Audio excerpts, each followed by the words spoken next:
അതുകൊണ്ട് സഹോദരങ്ങളെ, സിയമടൂരാണ് ലോകത്തിൻ്റെ നിയന്താവ് എന്ന് നിങ്ങൾ പറഞ്ഞാൽ നിങ്ങൾ എത്ര കാലം നിസ്കരിച്ചാലും അള്ളാഹു നിസ്കാരം സ്വീകരിക്കില്ല. നീ മുശ്രിക്കായിട്ടാണ് മരിക്കുന്നത്, കാഫറായിട്ടാണ് നീ മരിക്കാൻ പോകുന്നത്.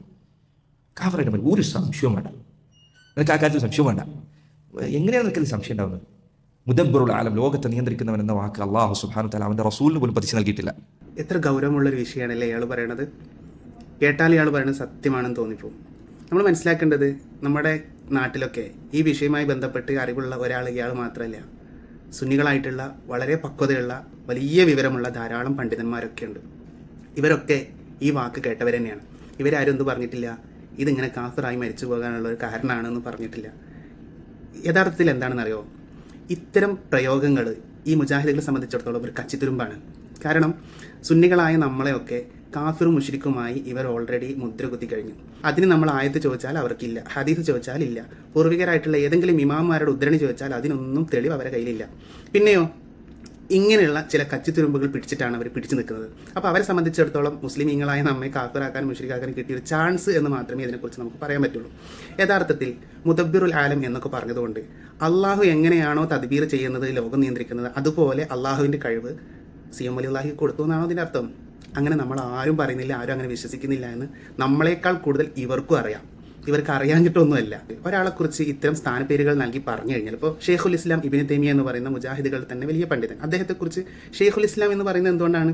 നബി സല്ലല്ലാഹു അലൈഹി വസല്ലം തങ്ങളെക്കുറിച്ച് പോലും അങ്ങനെ പറഞ്ഞിട്ടില്ല. അദ്ദേഹം ഇസ്ലാമിൻ്റെ ഷെയ്ഖാണെന്ന് ഖുർആനിലുണ്ടോ, ഹദീസിലുണ്ടോ? ഇല്ലല്ലോ.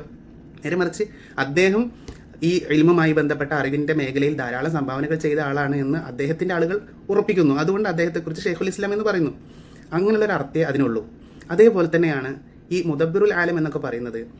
ഈ സിയം വലിയുള്ളാഹിയെ പോലെയുള്ള ഔലിയാക്കന്മാർ മുഖേന അള്ളാഹു സുബ്ഹാനഹു വ തആല ധാരാളം നിഅമത്തുകൾ അടിമകളായ മുഅ്മിനീങ്ങൾക്ക് നൽകുന്നുണ്ട്, കിട്ടിയിട്ടുണ്ട്, അനുഭവങ്ങളുണ്ട്. ഇതിൻ്റെ അടിസ്ഥാനത്തിലാണ് അവരെക്കുറിച്ച് മുദബ്ബിറുൽ ആലം അല്ലെങ്കിൽ ഖുതുബുൽ ആലം എന്നൊക്കെ പറയുന്നത്. അതിൻ്റെ അപ്പുറത്തേക്ക് അള്ളാഹുവിൻ്റെ ഒരു വിശേഷണം അല്ലെങ്കിൽ അള്ളാഹുവിനെ പോലെയാണ് ഇവർ, അള്ളാഹു എങ്ങനെയാണോ തദ്ബീർ ചെയ്യുന്നത് അതുപോലെ എന്നൊന്നും ഇതിന് അർത്ഥമില്ല. ഹോർമൂസിൻ്റെ നിയന്ത്രണം അമേരിക്ക ഏറ്റെടുത്തു എന്ന് പറഞ്ഞിട്ടുണ്ടെങ്കിൽ അള്ളാഹ് എങ്ങനെയാണോ നേരത്തെ അതിനെ ഏറ്റെടുത്തിരുന്നത് അതുപോലെ അമേരിക്ക ചെയ്യുന്നതാണ് അതിനർത്ഥം? അല്ലല്ലോ. അതിനൊരു സാങ്കേതികമായ അർത്ഥമുണ്ട്. ആ അർത്ഥമാണ് നമ്മൾ അവിടെ വകവെച്ച് കൊടുക്കുന്നത്.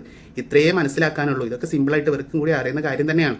ഇനി നോക്കൂ, പരിശുദ്ധമായ ഹദീസിൽ നമുക്ക് കാണാൻ പറ്റും. അള്ളാഹു തആല തന്നെ ഖുദ്സിയ ഹദീസിലൂടെ പറയുന്നുണ്ട്, മൻ ആദാലി വലിയൻ ഫഖദ് ആദൻതുഹു ബിൽ ഹർബ് എന്ന് തുടങ്ങുന്ന ഹദീസിൽ, അടിമ എന്നോട് സുന്നത്തുകളും ഫർളുകളും ഒക്കെ അധികരിപ്പിച്ചുകൊണ്ട് അടുത്തു കഴിഞ്ഞ് അങ്ങനെ ഞാൻ അവനെ സ്നേഹിച്ചു കഴിഞ്ഞാൽ കുന്തു സംഅഹു അല്ലദി യസ്മഉ ബിഹി, അവൻ കേൾക്കുന്ന കാത് ഞാനാകും. ബസറുഹുല്ലദി യുബ്സിറു ബിഹി, അവൻ കാണുന്ന കണ്ണ് ഞാനാകും. അവൻ പിടിക്കുന്ന കൈ ഞാനാകും. നടക്കുന്ന കാല് ഞാനാകും എന്നൊക്കെ പറഞ്ഞ് അവൻ എന്നോട് എന്ത് ചോദിച്ചാലും അവനക്ക് ഉത്തരം നൽകും. ഇങ്ങനെ ഒരു അവസ്ഥയിലേക്ക് മുഅ്മിനായ മനുഷ്യൻ ഇബാദത്തുമായി ബന്ധപ്പെട്ട് അടുത്തു കഴിഞ്ഞാൽ അള്ളാഹു അവനിക്ക് ഒരുപാട് ഫضലുകൾ നൽകും. അതിലൊന്നാണ് അവൻ ചോദിച്ചത് എന്ത് കൊടുക്കും എന്നുള്ള പറഞ്ഞത്. അതേപോലെ തന്നെ ഇതിനൊക്കെ വിശദീകരിച്ച് ഇമാം റാസി തങ്ങളൊക്കെ പറഞ്ഞിട്ടുണ്ട്, ഇദാ വാളബൽ അബ്ദു അല ത്വആത്തി ബലഗ ഇലാ മഖാമിൽ ലദി ഖാല അല്ലാഹു ഫീഹി, അള്ളാഹ് പറഞ്ഞ മഖാമിലേക്ക് ഒരാൾ എത്തിക്കഴിഞ്ഞാൽ കുന്തുലഹു സംഅം വ ബസറ, അവൻ്റെ കേൾവി കാഴ്ച ആവുന്നൊക്കെ പറഞ്ഞല്ലോ. ഫഇദാ സാറ നൂറു ജലാലില്ലാഹി സംഅൻ ലഹു സമീഅൽ ഖരീബ വൽ ബഈദ്, നോർമലായിട്ട് നമുക്കൊക്കെ അടുത്തുള്ളത് കേൾക്കാൻ കഴിയുള്ളൂ. എന്നാൽ ഈ ഒരു മക്കാമിലേക്ക് കയറി കഴിഞ്ഞാൽ അവനക്ക് ദൂരമുള്ളത് കേൾക്കാനും അടുത്തുള്ളത് കേൾക്കാനും, വഇദാ സ്വാറ ദാലിക നൂറു ബസറൻ ലഹു റഅൽ ഖരീബ വൽ ബഈദ, അവനക്ക് അടുത്തുള്ളത് കാണാനും ദൂരമുള്ളത് കാണാനും ഒക്കെ കഴിയും. ഇതുകൊണ്ടാണ് നമ്മൾ പറയുന്നത് വല്ലേ നിലത്തിന്നും എന്നെ വിളിപ്പോർക്കെന്നൊക്കെ പറയുന്നതൊക്കെ ഈ ഒരു അടിസ്ഥാനത്തെയൊക്കെയാണ്. അപ്പം ഈ പറഞ്ഞ മുദബ്ബിറുൽ ആലം എന്നൊക്കെ പറഞ്ഞതിൻ്റെ താല്പര്യം അള്ളാഹു സുബ്ഹാനഹു വ തആല അവർക്ക് കറാമത്തുകൾ കൊടുത്ത് അനുഗ്രഹിക്കും, അവർ മുഖേന ധാരാളം ഖൈറാത്തുകൾ ഭൂമി ലോകത്തേക്ക് ലഭ്യമാകും എന്നേ ഇതിനൊക്കെ അർത്ഥമുള്ളൂ. അതല്ലാതെ ഇവർ പ്രചരിപ്പിക്കുന്നതായി ഇസ്ലാമിൽ നിന്ന് പുറത്തു പോകുന്ന സംഗതിയൊന്നുമല്ല.